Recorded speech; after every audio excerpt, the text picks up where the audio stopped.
देखो चलिए सब लोग इधर ध्यान दीजिएगा। Special purpose PN junction diode 14.8 title, एक तरह से देखा जाए तो एनसीईआरटी में जो मौजूद था पार्ट वो हो गया है ना। ये भी चीज़ एनसीईआरटी में है बट उसको डिफरेंट टॉपिक में एक्सपेरिमेंटल स्किल्स में दिया है। ओके, और एक चीज़ बता दूं, स्टेट बोर्ड में एक टॉपिक डाला गया है फिल्टर्स का। स्टेट बोर्ड में एक टॉपिक डाला गया है फिल्टर्स का। तो ये जो फिल्टर्स का जो टॉपिक है अगेन मैं according to the state board आगे जाके कवर करूंगा, accordingly for the state board, क्योंकि मैं अब एनसीईआरटी के सीक्वेंस में चल रहा हूं है ना। तो इसीलिए मैं उसको अभी फिलहाल ओमिट कर रहा हूं। जिस दिन मैं ट्रांजिस्टर पढ़ाऊंगा उस दिन ये बता दूंगा, मगर हल्का हल्का मुझको जानना बताना आपको जरूरी है कि यहां हो क्या रहा है खेल। देखो आपके पास एक एसी सिग्नल आया था ऐसा है ना। मेरा जो रिक्वायरमेंट था, मैं ये चाहता था कि रिक्वायरमेंट ये है कि मुझे डीसी सिग्नल मिले। डीसी सिग्नल की खासियत क्या होती है? करंट यूनी डायरेक्शनल होता है, मतलब करंट सिर्फ एक ही डायरेक्शन में फ्लो होता है। एसी सिग्नल में क्या होता है? करंट की वैल्यू कम ज्यादा होती रहती है, साथ ही साथ वो अपना डायरेक्शन भी बार बार अल्टरनेट करते रहता है। पहले क्लॉकवाइज फ्लो होगा, फिर एंटी क्लॉकवाइज, फिर क्लॉकवाइज, फिर एंटी क्लॉकवाइज, ये चलते रहता है। फिर उसके बाद आपने लगाया रेक्टिफायर। क्या लगाया आपने? रेक्टिफायर। जब आपने लगाया रेक्टिफायर तो आपको आउटपुट कुछ इस तरह से मिला। रेक्टिफायर में आउटपुट कुछ आपको इस तरह से मिला। आपको यूनि डायरेक्शनल करंट तो मिल गया मगर पल्सेटिंग। मान लो फुल वेव रेक्टिफायर लगाया था मैंने और आपको पल्सेटिंग मिला, मतलब बार बार बीच बीच में वो क्या हो रहा था? बंद हो रहा था, है ना। फिर उसके बाद एक लगता है फिल्टर। फिल्टर क्या करता? ये जो बीच में जो बार बार जीरो होता उससे थोड़ा सा रोकता है वो, और अब इसके बाद जो आउटपुट आपको मिलेगा कुछ इस तरह से मिलेगा फिल्टर में। मतलब अब देखो क्या है, वो जो बार बार जीरो हो रहा था वो जीरो तो नहीं होगा, मगर थोड़ा सा वेरिएशन अभी भी बाकी रहेगा। ये पूरी तरह से जो हमको रिक्वायरमेंट था सीधा स्ट्रेट लाइन अभी आई नहीं हो। फिर उसके बाद लगता है वोल्टेज रेगुलेटर। वोल्टेज रेगुलेटर, तो वोल्टेज रेगुलेटर क्या करता है? ऑलमोस्ट आपको ऐसा आउटपुट देता है, ऑलमोस्ट, है ना। मतलब ऑलमोस्ट वो स्ट्रेट लाइन आपको मिल जा रही है ना। तो ये स्टेप्स तुम्हारे को फॉलो करना पड़ते। एनसीईआरटी में फिल्टर के बारे में कुछ भी मेंशन नहीं है, कुछ भी नहीं है। तो इसका मतलब तुम्हारे को नीड में इससे रिलेटेड कुछ भी नहीं आने वाला। हाँ, स्टेट बोर्ड में दिया हुआ है बट मुझे भी इसकी वेरी रेयर चांसेस लगते हैं आने के, है ना, फिल्टर के आने के, क्योंकि उससे कई ज्यादा इंपॉर्टेंट चीजें ऑलरेडी चैप्टर में मौजूद है और ये जबरदस्ती का घुसेड़ा हुआ है ना। तो ये बहुत सारी जैसे लॉजिक गेट्स है, ट्रांजिस्टर वाला पार्ट है, half wave rectifier, full wave rectifier है। तो ये बहुत सारे ऑलरेडी इंपॉर्टेंट पार्ट्स मौजूद है। मैं पढ़ा तो दूंगा मगर बट इतना है कि उसको बहुत ज्यादा लोड मत डालना उसके ऊपर। आई बात समझे? ठीक है, ओके। तो देखो अभी फिलहाल मामला ऐसा है, हम ये इमेजिन करेंगे कि हम थोड़ा डायरेक्ट यहां से यहां रहे। मैंने रेक्टिफायर पढ़ा दिया आपको, अभी न्यूमेरिकल्स देख लिए सब अपन ने, गेट से रिलेटेड, गेट्स नहीं सॉरी डायोड से रिलेटेड। अब हमारे यहाँ पर वोल्टेज रेगुलेटर पे। अब जो वोल्टेज रेगुलेटर पे आ रहे हैं तो बीच वाला स्टेप थोड़ा सा अपन ने स्किप किया, मगर समझ जाओ कि फिल्टर आपको कुछ इस तरह से आउटपुट देने वाला है जिसमें इनपुट वोल्टेज बार बार क्या होता है? वेरी करता है। मगर आपको इनपुट वोल्टेज तो बार बार बदल रहा है, मगर आउटपुट में जो वोल्टेज चाहिए वो कैसा चाहिए? ऑलमोस्ट कांस्टेंट चाहिए, ऑलमोस्ट, है ना। थेरोटिकली तो अपन ऐसी सीधी लाइन बताते हैं, थेरोटिकली वो लाइन तो सीधी बताते हैं, मगर वो फिर भी सीधी होती नहीं, मामूली सा उसमें रिपल, इसको बोलते हैं रिपल, मामूली सा रिपल होता ही है। ठीक है, चलो वो होगा हासिल कैसे? तो वो हासिल होता है कुछ special type of semiconductor diode से। हमें सिर्फ एक special purpose PN junction diode नहीं पढ़ना है, बहुत सारे हैं। जैसे कि क्या क्या है special purpose PN junction diode, है ना। अगर मैं देखूं, सबसे पहला आता है आपका Zener diode,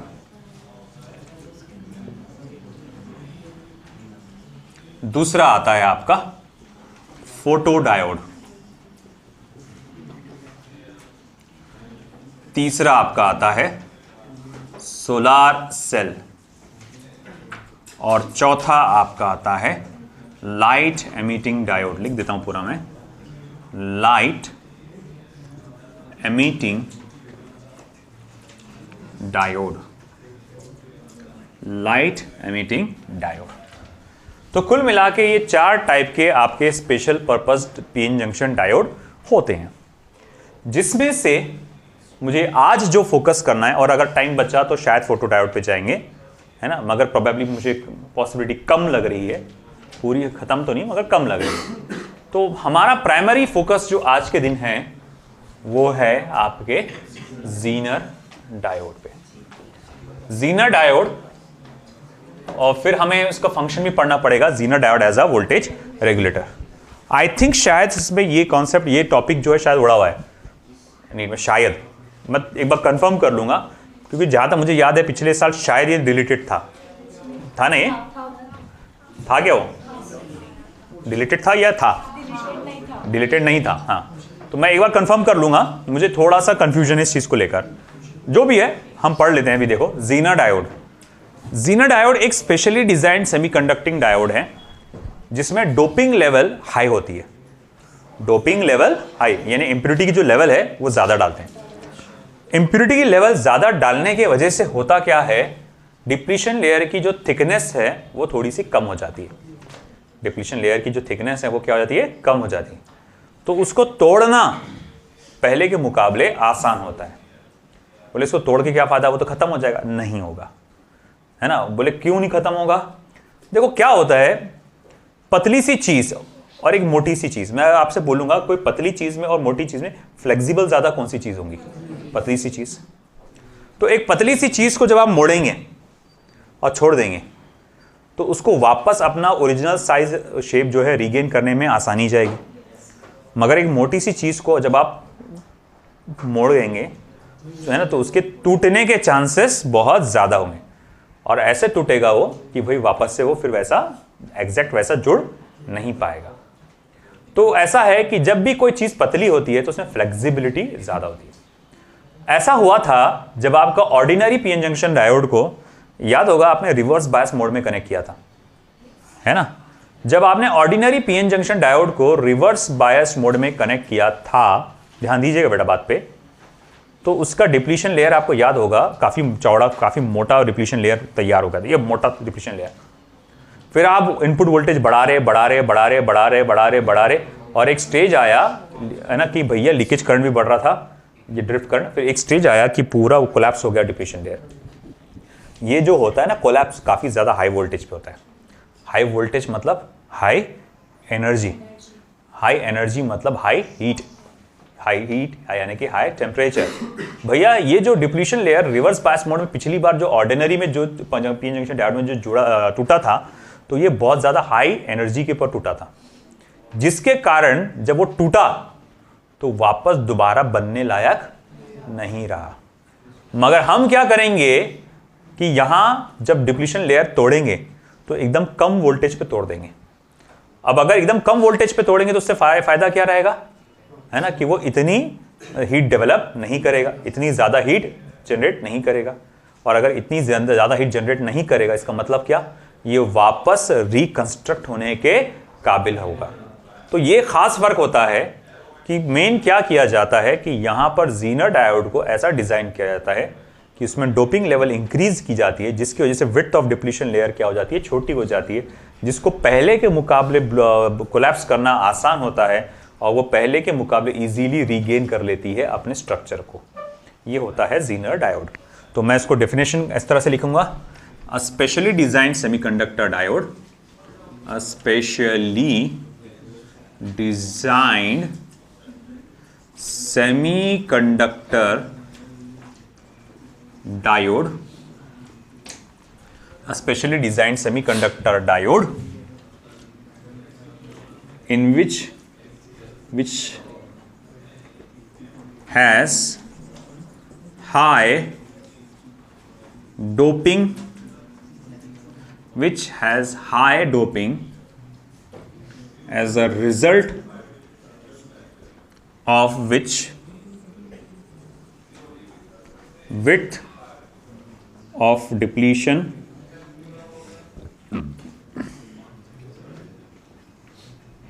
layer decreases and is always operated in reverse biased mode, और जो कि कहां पर ऑपरेट किया जाता है बेटा, रिवर्स बायस्ड मोड में। ज़ीनर डायोड के लिए एक स्पेशल डायग्राम, मतलब उसका सिंबल इस तरह से दिया जाता है, जैसे कि अगर मैं मान लूं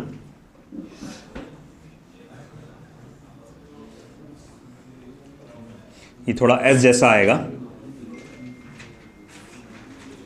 ये पी रीजन, ये एन रीजन, और ये ऐसा है ना, एस जैसा उसके ऊपर आता है। और ये यहाँ पर हमेशा आप क्या करते हैं कि ये पी रीजन को नेगेटिव टर्मिनल, आर रीजन को पॉजिटिव, इसे रिवर्स बायस मोड में ही ऑपरेट किया जाता है ना। अगर ग्राफिकली आप देखना चाहेंगे सिचुएशन को, तो ये ऐसा है कि देखो ऑर्डिनरी, अगर फॉरवर्ड बायस मोड में तो ऐसे ही रहेगा फंक्शन, फॉरवर्ड बायस मोड में तो इसका जो फंक्शन है वो ऐसे ही रहेगा, जो ऑर्डिनरी पीएन जंक्शन डायोड का रहता है वैसे ही रहेगा, उसमें कोई फर्क नहीं रहेगा। हाँ, रिवर्स बायस मोड में थोड़ा सा डिप्लीशन लेगा, ये कुछ इस तरह करेगा रिवर्स बायस मोड में। हाँ, ये ऑर्डिनरी पीएन जंक्शन डायोड में क्या होता था कि थोड़ा और आगे जाके कोलैप्स होता था, और यहां पर क्या हो जाता है, ये जल्दी कोलैप्स हो जाता है। ठीक है, फिर हमको देखना है zener diode as a voltage regulator, zener diode as a voltage regulator, कि क्या ज़ीनर डायोड का इस्तेमाल किस तरह से किया जाता है एज अ वोल्टेज रेगुलेटर। अभी थोड़ी देर पहले बताया था मैं, एक वोल्टेज रेगुलेटर था जो फिल्टर के सिग्नल को और ज़्यादा स्ट्रेट करता है। तो देखो इधर, तो वो डायग्राम कुछ ऐसा आएगा zener diode as a voltage regulator का। यहां आप ज़ीनर डायोड लगाते हैं,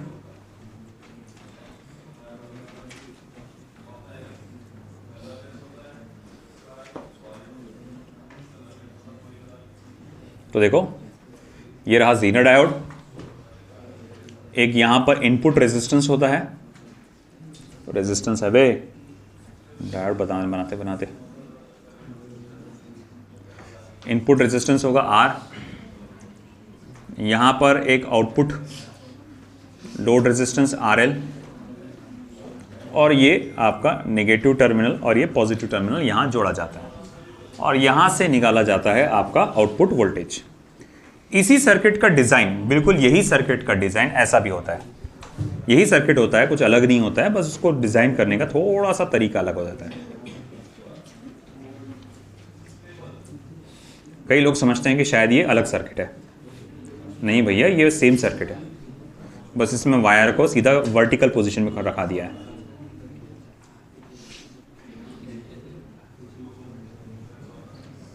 आर, और ये रहा आपका लोड रेजिस्टेंस, और ये आउटपुट वोल्टेज, और यहां दिया जाता है इनपुट वोल्टेज।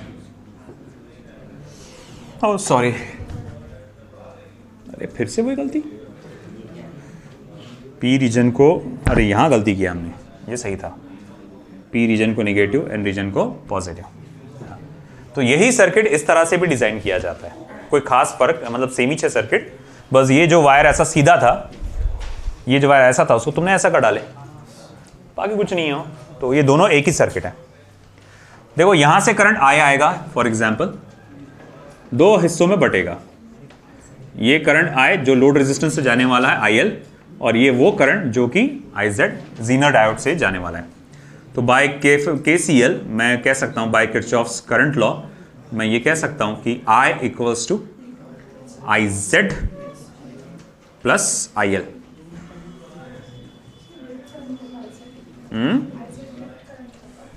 नहीं, वो जो फिल्टर से जो करंट आ रहा ना, हाँ वो करंट है, वो दो हिस्सों में बटा, और एक हिस्सा इधर गया, एक हिस्सा लातूर में, दूसरा हिस्सा पातूर में। क्या हो गया, बालापुर में नहीं गए बोले आज, है ना यार, क्या बुरी बात है। जस्ट अ मोमेंट है, मुझे एक इक्वेशन कंफर्म करना है, मैं कंफ्यूज हो जाता हूँ उस इक्वेशन में थोड़ा सा।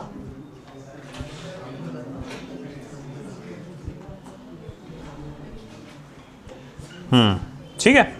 तो ये हमारे पास देखिए बेटा, आई इनपुट करंट के बारे में है। ये जो करंट आया ये दो हिस्सों में बटा। इसी तरह से जो आप इनपुट वोल्टेज सप्लाई करेंगे, इनपुट वोल्टेज सप्लाई करेंगे, मैं कहूंगा इनपुट वोल्टेज जो रहेगा it will be the potential difference across the series resistance plus potential difference across the आपका जीनर डायोड। बोले ये क्या खेल हुआ? इधर ध्यान दो रे भाई। देखो ये पैरेलल कॉम्बिनेशन में, ये पैरेलल कॉम्बिनेशन में है, तो यहां पर पोटेंशियल डिफरेंस देखो VZ होगा और यहां पोटेंशियल डिफरेंस VO होगा। आपको तो मालूम है कि पैरेलल कॉम्बिनेशन में पोटेंशियल डिफरेंस कैसा होता है, सेम ही होता है, चाहे 1 हो या 2 हो या 10 हो या 1000 हो। पोटेंशियल डिफरेंस तो यहां से जब निकलो, यहां से एंटर करोगे, जब यहां से बाहर निकलोगे तो पोटेंशियल डिफरेंस तो क्या होने वाला है, सेम। अब यहां से जो भी इनपुट था उसने एक वोल्टेज दिया, एक एनर्जी दिया, चार्ज को कितनी दिया, Vin। जब वो चार्ज आगे जाएगा उसको रास्ते में सबसे पहले कौन मिलेगा, रेजिस्टेंस। और जब रेजिस्टेंस मिलेगा तो वो थोड़ा सा एनर्जी खा जाएगा और उसमें जो पोटेंशियल का ड्रॉप होगा वो कितना होगा, Vs। फिर जब वो आगे बढ़ेगा तो उसको ये पूरे पैरेलल कॉम्बिनेशन मिलेगा और ये पैरेलल कॉम्बिनेशन कितनी एनर्जी खा जाएगा, तो बोले Vz जो जीनर डायोड का पोटेंशियल डिफरेंस है उसके बराबर की एनर्जी खा जाएगा। अच्छा चलो ठीक है, मान लिया, है ना। फिर आप बोलेंगे सर Vz क्यों? आप VO नहीं बोल सकते क्या? बिल्कुल बोल सकते, वो भी बोल सकते आप, है ना, क्योंकि VO और VZ दोनों की वैल्यू कैसी है, सेम है। तो मैं बोल सकता हूं, देखो भाई, आप इसी इक्वेशन को आप आगे जाके इस तरह से भी लिख सकते, I इंटू R, VS बोले तो यहां का पोटेंशियल डिफरेंस है, I into R plus VZ। हाँ क्या बोल रहे आप? कहां पे? अभी तो एंटर ही नहीं हुआ ना, वो यहां से ऐसा आ रहा है अभी करंट। हाँ अभी घुसेगा अंदर आगे जाके, है ना। अभी सिर्फ ये आया, उधर से आया आया आया आया, अभी इधर जा रहा, इधर जा रहा, अब आगे की बात है, वो कहानी अभी बाकी है ना। तो अब इधर से आया I into R plus VZ और फिर उसके बाद V in is equal to I into R।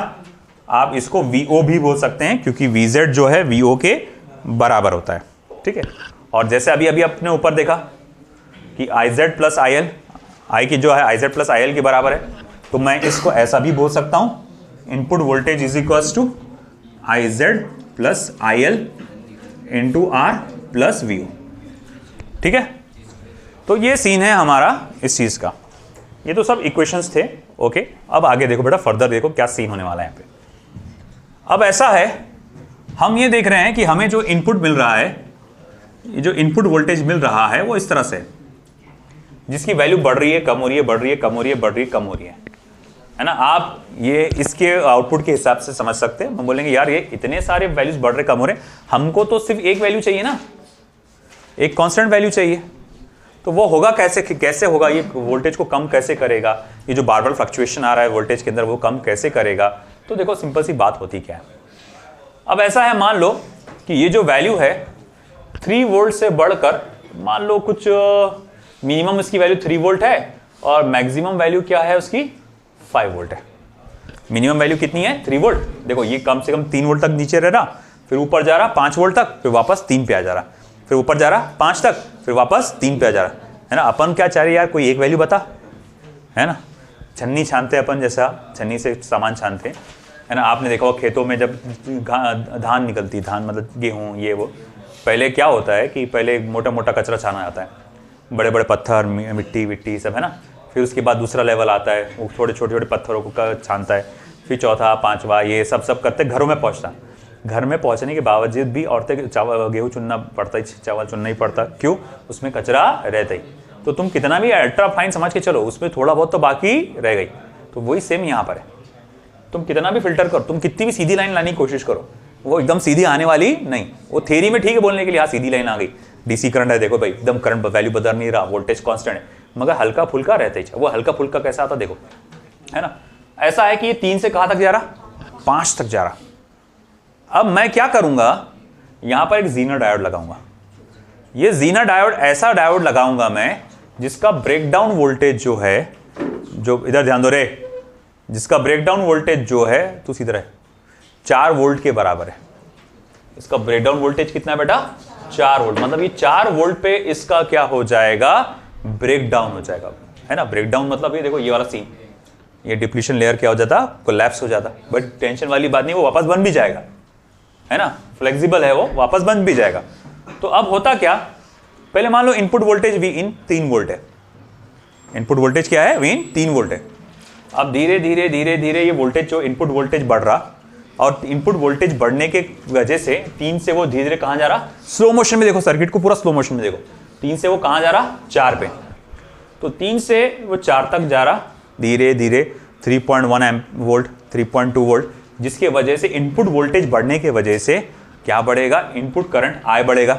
बात समझ रहे कि बेटा आप, यहां पर ये देखो आपने ये 3 वोल्ट पे दिया, ये मैक्सिमम कहां तक जा सकता है, 5 वोल्ट तक, है ना। धीरे धीरे धीरे धीरे धीरे धीरे इनपुट वोल्टेज बढ़ रहा, इनपुट वोल्टेज बढ़ने के कारण क्या बढ़ रहा, इनपुट करंट आई बढ़ रहा। तो धीरे धीरे करंट आई की भी वैल्यू बढ़ रही। अब बोलेंगे ठीक है, करंट आई की वैल्यू भी बढ़ रही, तो ऑफ कोर्स उसके वजह से आईजेड और आईएल भी बढ़ेगा, है ना। आईजेड और आईएल बढ़ने की कोशिश करेगा, मगर भैया मैं देखता हूं कि भाई ठीक है, आई बढ़ेगा, जिसके कारण आईजेड और आईएल बढ़ने की कोशिश करेगा, जिसकी वजह से potential difference across zener diode, potential difference across zener diode, भाई इसका कुछ ना कुछ रेजिस्टेंस होगा ना ज़ीनर डायोड का, तो V इज इक्वल्स टू आ रहा है ना। तो potential difference across zener diode, resistance of zener diode into current flowing through the zener diode. तो धीरे धीरे जब करंट आईजेड बढ़ रहा है तो potential difference across zener diode बढ़ता जाएगा। मगर ये ज़ीनर डायोड अपना दरवाजा बंद रखेगा कब तक, जब तक वो पोटेंशियल डिफरेंस 4 वोल्ट तक नहीं पहुंचता, है ना। जब तक कि ये दरवाजा बंद रखेगा, और पूरा का पूरा करंट कहां से जाएगा, लोड रेजिस्टेंस से, है ना। और मान लो मुझे आउटपुट में जो है 4 वोल्ट का, 3-4 वोल्ट से ज़्यादा नहीं चाहिए, तो उसके हिसाब से वो करंट फ्लो होता रहेगा, अपने प्रॉपर वैल्यू का आपने लोड रेजिस्टेंस लगाया होगा। तो जब आप भी, या फिर ये नहीं भी लगाया, तो जब आप पोटेंशियल डिफरेंस देखते हो यहाँ पे, तो 3 volt, 3.1 volt, 3.2 volt, 3.3 volt, 3.4 volt, है ना। मान लो लोड रेजिस्टेंस है ही नहीं थोड़ी देर के लिए, है ना। यहाँ पर आउटपुट पे मैं देखूंगा तो 3 वोल्ट, 3.1, 3.2, 3.3 ऐसा आ रहा है ना। अब जैसे ही 4 पे पहुंचा, जैसे ही किस पे पहुंचा, 4 वोल्ट पे, इसने दरवाजा धड़ करके खोल दिया, है ना। अब जैसे ही दरवाजा खोल दिया इसने, यहां क्या मालूम है तुमको कि भाई करंट कितना भी बढ़ जाए, यहां पोटेंशियल कैसा रहता, कांस्टेंट रहता, और इस वोल्टेज को बोलते हैं ज़ीनर वोल्टेज। बात समझ रहे ना, ब्रेकडाउन वोल्टेज। तो अब धड़ धड़ धड़ करंट यहां से जाएगा, बढ़ता हुआ करंट। अब देखो यहां से करंट और इनपुट वोल्टेज और बढ़ रहा। मान लो कि जब वोल्टेज, इनपुट वोल्टेज यहां से यहां तक बढ़ा, 4 वोल्ट तक पहुंचा, जैसी 4 वोल्ट तक पहुंचा, ये ज़ीनर डायोड का ब्रेकडाउन हो गया, इसने अपने दरवाजे खोल दिया। अब करंट को उसने यहां से जाने दिया। अब भैया इसकी खासियत क्या है अंदर वाले, ये जो ज़ीनर डायोड की, तू जितना चाहे तू कितना करंट लेके जाना ले जा, मगर मैं आउटपुट वोल्टेज तो कितना दूंगा, 4 वोल्ट ही, मेरा जो वैल्यू मैं उतना ही दूंगा। तो भैया तुम जितना करंट ले जाना है ले जाओ, करंट को जितना बढ़ाना है बढ़ाओ, तुम्हारा वोल्टेज तो हमेशा क्या रहेगा, कांस्टेंट VZ ही रहेगा।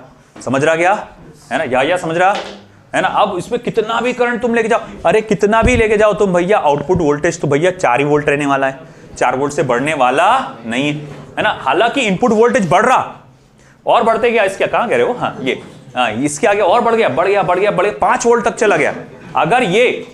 अगर ज़ीनर डायोड ना होता तो क्या होता, आउटपुट में तुमको 5 वोल्ट मिल गया होता, है ना, 4 मिला होता, 4.1 मिला होता, 4 जैसा ये मिल रहा है वैसे तुमको आउटपुट में मिला होता, अगर ज़ीनर डायोड नहीं होता।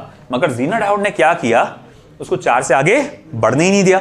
वो जैसी 4 बढ़ा, उसने दरवाजे खोल दिया, करंट को बोला तुम इधर से जाओ। अब जब इधर से जाएंगे तो क्या, अरे इधर से जाएंगे तो देखो यहां पर पोटेंशियल डिफरेंस कितना रहेगा, VZ, और ये पैरेलल कॉम्बिनेशन में है, तो जो यहां पर जो आउटपुट वोल्टेज पोटेंशियल डिफरेंस रहेगा वो VZ के बराबर ही रहेगा, उससे आगे वो नहीं जा सकता, वो है ना। तो बोले चलो इधर से जाओ, और VO तो VZ से आगे नहीं जा सकता, उसकी बराबर ही रहेगा। इसी वजह से आउटपुट में वोल्टेज कितना मिल रहा तुमको, 4 वोल्ट। तो वो जो सिग्नल तुमको पूरा पहले इतना ज्यादा उछल उछल के आ रहा था, अब थोड़ा उसके मुकाबले कम आएगा, है ना। वापस से क्या होगा, फिर देखो ये हाईएस्ट पीक पे पहुंचेगा, इनपुट वोल्टेज 5 वोल्ट तक पहुंचा, फिर वापस से इनपुट वोल्टेज कम होगा, है ना। इनपुट वोल्टेज 5 से कम होते होते होते होते होते 4 तक जाएगा, है ना। जैसी 4 वोल्ट के अंदर आया, दरवाजा बंद कर देगा, ये अपना दरवाजा बंद कर देगा। अब 4 के नीचे आया तो करंट को बोलेंगे चलो तुम इधर से जाओ, पुरानी जगह से जाओ, आते रहेगा। फिर जब ये नीचे आया, यहाँ से यहाँ से जब इसके नीचे आया वो, तो क्या करा उसने, ज़ीनर डायोड ने अपना दरवाजा बंद कर दिया। उसने बोला जा करंट को तू इधर से जा, लोड रेजिस्टेंस से, तो करंट पूरा लोड रेजिस्टेंस से जा रहा है ना। पूरा, और फिर वो जो पुराना वैल्यू है 3 से लेके 4 के बीच का वो बता रहे हो, ठीक है। फिर वापस से सीन आया, फिर वापस से इनपुट वोल्टेज बढ़ने लगा, है ना। फिर जैसे ही वो 4 को क्रॉस किया उसने, है ना, इनपुट वोल्टेज बढ़ा, इनपुट करंट बढ़ा, उसकी वजह से जीनर करंट बढ़ा, जिसकी वजह से जीनर वोल्टेज बढ़ा। जैसे ही 4 को क्रॉस किया उसने फिर से क्या कर दिया, दरवाजा खोल दिया, फिर धर धर करके यहाँ से जाने लगा, है ना। तो ये देखो भाई क्या कर रहे हैं, इसने रिड्यूस कर दिया। जो पहले ज्यादा वेरिएशन आ रहे थे, अब पहले के मुकाबले उसमें कम वेरिएशंस आ रहे हैं, जिसकी वजह से मैं थोड़ा सा स्ट्रेट लाइन के करीब पहुंच गया और भी ज्यादा। और ये मुझे अब आउटपुट में तकरीबन क्या दे रहा है, वो स्ट्रेट लाइन आपको दे रहा है। आइए समझ में। तो ये आपका वोल्टेज रेगुलेटर ने काम किया इस तरह से। तो ये है the function of zener diode as a voltage regulator. आई बात समझ में आपको। हाँ, तुमको जो बोर्ड एग्जाम है ये पूछता है, और ये बहुत इंपॉर्टेंट टॉपिक है ना। Explain the working of zener diode as a voltage regulator. और इससे रिलेटेड जो न्यूमेरिकल्स हैं वो मैं कल बता दूंगा आपको, इसमें कुछ न्यूमेरिकल्स बाकी है, ठीक है।